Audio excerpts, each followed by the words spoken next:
కేసీఆర్ ను పిలవడమే తరువాయట. క్లైమాక్స్ కు చేరినటువంటి ఫోన్ ట్యాపింగ్ కేసు విచారణ. నందకుమార్ వాంగ్మూలం ఆధారంగా కేసీఆర్ పై బాణం. చివరి రోజు విచారణలో ప్రభాకర్ రావు ఉక్కిరి బిక్కిరి. కుమారుడి విచారణతో ఆయనపై ఒత్తిడి పెంచేటువంటి వ్యూహం. 5గురు నిందితులతో ముఖాముఖి విచారణ. స్వయంగా ప్రశ్నించినటువంటి సిట్ చీఫ్ సజ్జనార్. సిట్ బృందంతో ఇంటెలిజెన్స్ చీఫ్ విజయ్ కుమార్ భేటీ అంటూ చూస్తా ఉన్నాం. So SIT chief intelligence chief తోటి భేటీ అవ్వడం కూడా కొంత చర్చనీయాంశంగా మారింది. సో నాకు తెలిసి దీనిపైన మేబీ కేసీఆర్కు నోటీసులు ఇవ్వడం వెనకాల మరి ఇంటెలిజెన్స్ చీఫ్ సహాయం ఏమైనా కోరుతున్నారా అనేటువంటి విషయాలు కూడా కొంత బయటకు వస్తా ఉన్నాయి. నాకు తెలిసి రేపో మాపో ఖచ్చితంగా కేసీఆర్ను కూడా సిట్ బృందం విచారించే అవకాశం కనబడుతోంది. నోటీసులు ఇచ్చి విచారణకు పిలవడానికి కూడా ప్రయత్నాలు జరుగుతున్నట్టుగా తెలుస్తూ ఉంది. సో ఫోన్ ట్యాపింగ్ కేసు విచారణ తుది అంకానికి చేరింది. ఈ కేసులో బీఆర్ఎస్ అధినేత కేసీఆర్ ను విచారణకు పిలవడం కూడా దాదాపు ఖాయమైంది. ప్రభాకర్ రావు చివరి రోజు విచారణలో అతని కుమారుడితో పాటు గతంలో ఎమ్మెల్యేల కొనుగోళ్ల వ్యవహారంలో అరెస్ట్ అయినటువంటి నందకుమార్ను కూడా పిలిచి విచారించడంతో కేసీఆర్ కు నోటీసులు ఇచ్చే అంశాన్ని సిట్ ఖరారు చేసినట్లనే చెప్తున్నారు. సో కేసీఆర్ ను ఫోన్ ట్యాపింగ్ లో విచారించడం వెనకాల ఈరోజు నందకుమార్ ఇచ్చినటువంటి స్టేట్మెంట్ వాంగ్మూలం ఏతుందో కీలకంగా మారనుందా అనేటువంటి విషయం కూడా చాలా బలంగా బయటకు వస్తుంది. సో నందకుమార్ కూడా ఈరోజు ఇంటర్వ్యూ చేసేటువంటి ప్రయత్నం అయితే చేద్దాం. సో తన ఫోన్ ట్యాప్ చేసి ఆ ఆడియోలను నాటి సీఎం కేసీఆర్ బహిర్గతం చేశారని నందకుమార్ సిట్ అధికారులకు తెలిపారు. ఈ అంశంపై అప్పట్లో డీజీపీ రవిగుప్తాకు ఫిర్యాదు చేసినా పట్టించుకోలేదని ఆరోపించారు. నందకుమార్ ఫోన్ ట్యాపింగ్ అయిందన్నటువంటి విషయం నిర్ధారణ కావడం, ఆయన ఆడియోలను విలేకరుల సమావేశంలో కేసీఆర్ బయటపెట్టిన నేపథ్యంలో ఈ ట్యాపింగ్ జరిపించింది ఎవరనే విషయాలను తెలుసుకోవాల్సినటువంటి అవసరం ఉందంటూ కేసీఆర్ కు సిట్ నోటీసులు ఇవ్వనుంది. చూడండి, ఇది చాలా ఇంపార్టెంట్ విషయం. కేసీఆర్ ఎట్లయినా విచారణ పిలవాలి కదా.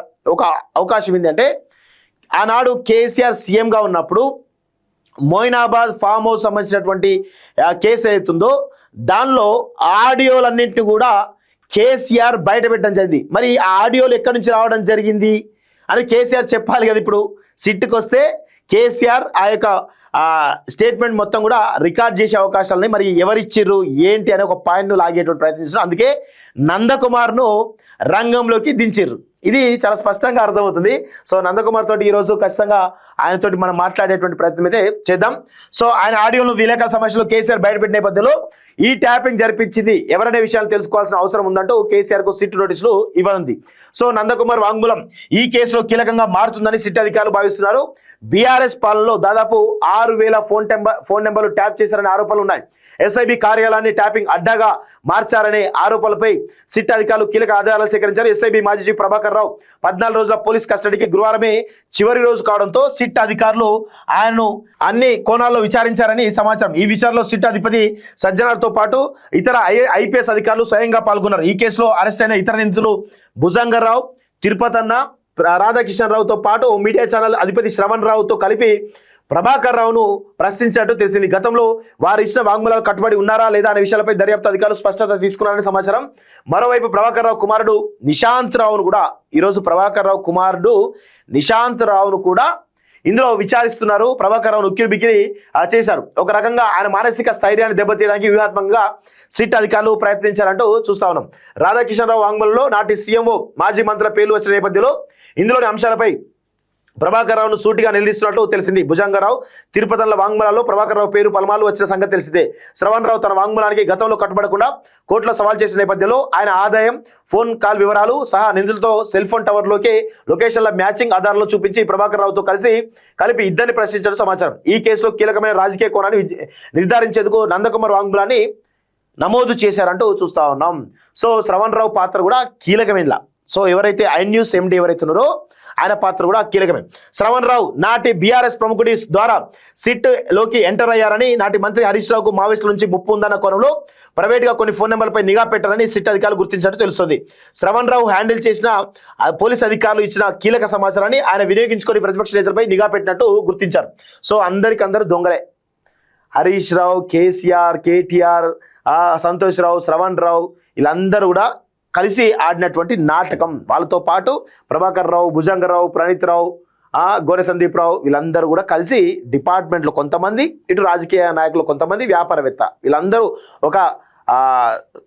ఒక కులం కలిసి మొత్తానికైతే పెద్ద ఎత్తున చేసింది అని చాలా స్పష్టంగా అర్థమవుతుంది.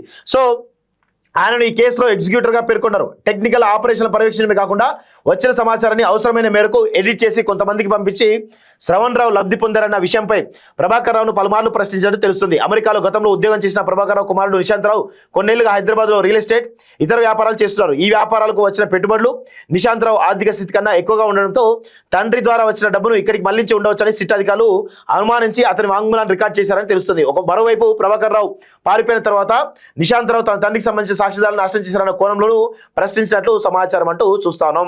ఇంటెలిజెన్స్ ఆఫీసులోనూ అక్రమ ట్యాపింగ్ అంట.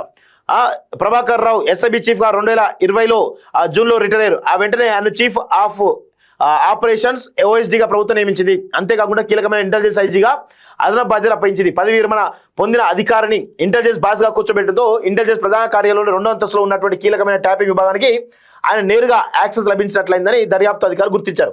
ఎస్ఐబిలోనే కాకుండా ఇంటెలిజెన్స్ కార్యాలయం నుంచి సైతం ట్యాపింగ్ దందాకు పాల్పడ్డారని భావిస్తున్నారు. ఇదిలా ఉండగా సిట్ బృందంతో ఇంటెలిజెన్స్ చీఫ్ విజయ్ కుమార్ గురువారం భేటయ్యారు.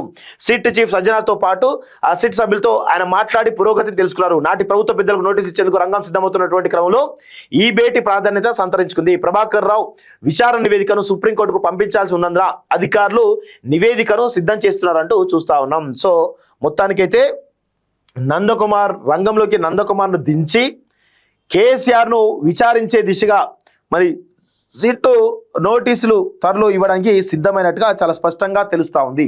ఇందులో మొయినాబాద్ ఫామ్ హౌస్ కేసు కీలకంగా మారింది. మొయినాబాద్ ఫామ్ హౌస్ కేసులో కొన్ని ఆడియోలు, కొన్ని వీడియోలు ఏవైతే ఉన్నాయో అవన్నీ కూడా సీఎం ప్రెస్ మీట్లో, ఆనాడు సీఎంగా ఉన్నటువంటి కేసీఆర్ ప్రెస్ మీట్లో చూపించడం జరిగింది. అదంతా కూడా మీడియాకు, వివిధ సంస్థలకు కూడా పంపించడం జరిగింది.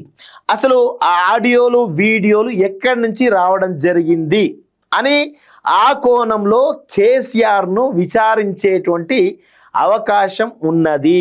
అందులో భాగంగానే మొయినాబాద్ ఫామ్ హౌస్ కేసులో కీలకంగా ఉన్నటువంటి నందకుమార్ను సిట్ అధికారులు పిలిచి ఆయనతోటి వాంగ్మూలం తీసుకున్నారు అనేది చాలా స్పష్టంగా అర్థమవుతుంది.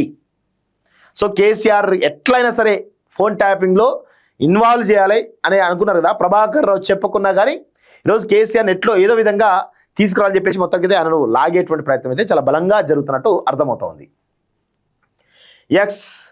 నెక్స్ట్ అమెరికాలో సాగు బలాట. తమ పొలంలో పడిన పికాన్ పప్పు చూపిస్తున్నటువంటి సమీర్, రాజేష్, కాంతి అంటూ చూస్తా ఉన్నాం. వ్యవసాయంలో తెలుగు ప్రవాసుల జోష్, పంట భూముల కొనుగోలులో దూకుడు, ఆ పప్పులు, కూరగాయలు, పండ్ల సాగులో సాంకేతిక వినియోగంతో లాభాల పంట, భవిష్యత్తులో రియల్ భూమి పైన ఆశలు, రాంచ్ యజమానులకు పన్ను రాయితీ, వందలాది ఎకరాల్లో గోశాల నిర్వహణ అంటూ